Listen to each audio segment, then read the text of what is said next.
বৃষ্টি আইনে ১৪০ রানের পুঁজিতে অজিদের কাছে বাংলাদেশের পরাজয়। নিজেদের ইনিংসের শুরুটা ভালো করলেও শেষটা ভালো করতে পারেনি বাংলাদেশ। চ্যালেঞ্জিং পুঁজি করার পথে হাঁটতে থাকা বাংলাদেশ থেমে গেছে ১৪০ রানে।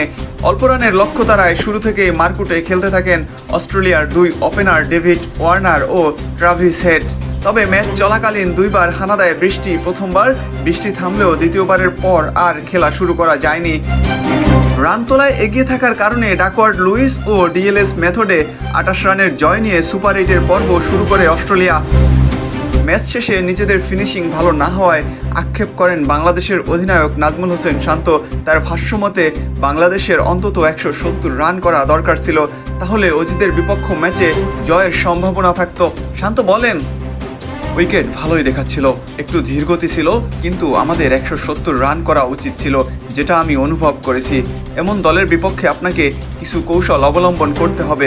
যেমন আমরা রিশাদকে ৪ নম্বরে তুলেছি, আমরা ভিন্ন কিছু করার চেষ্টা করেছিলাম।